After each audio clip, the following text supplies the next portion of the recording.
আজ হচ্ছে আমার মামার বাড়ি কালী পুজো, তো এখানে সবাই মিলে আমরা মালা গাচ্ছিলাম। আর এই দেখো এখানে ছিল সেলফি জোন। ওইদিকে রান্নাবান্নার কাজ অলরেডি শুরু হয়ে গেছে সকাল থেকেই। তো আমরা উপোস ছিলাম বলে আমাদের খাওয়া দাওয়া কমপ্লিট করে আমরা পায়ে সব বোনরা মিলে আলতা পরে নিয়েছিলাম। তারপর এই যে দেখো দেখতে দেখতে বিকাল হয়ে গেছে, আর বিকালবেলা লোকজন আসতেও শুরু করে দিয়েছে ধীরে ধীরে। এই হচ্ছে আমার মামার বাড়ির প্যান্ডেল। ওই যে হচ্ছে আমাদের মন্দির, আর ওই মন্দিরেই ছিল মা কালীর মূর্তি, আর সেখানেই আমরা পুজো করবো ঠিক করেছিলাম। এই যে হচ্ছে আমাদের মা কালী, আর এই যে আমাদের মন্দিরের ঠাকুর।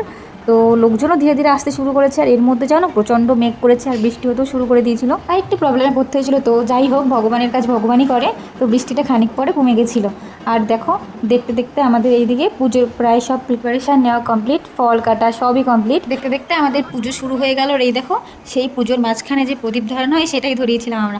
আর দেখো পুজো করতে করতে আমার মাসিমণি কিন্তু ঝিমাচ্ছিল, ঘুম পেয়ে কী অবস্থা।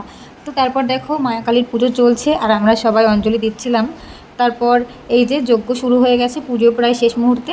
আর দেখো আমাদের পুরোহিত মশাইগুলো সব এখন যজ্ঞ করা শুরু করেছে, আর এই দিকে পুরো লোকজন ফাঁকা, শুধু আমরা বাড়ির লোকরা যারা উপোস ছিলাম তারাই ছিল ওখানে।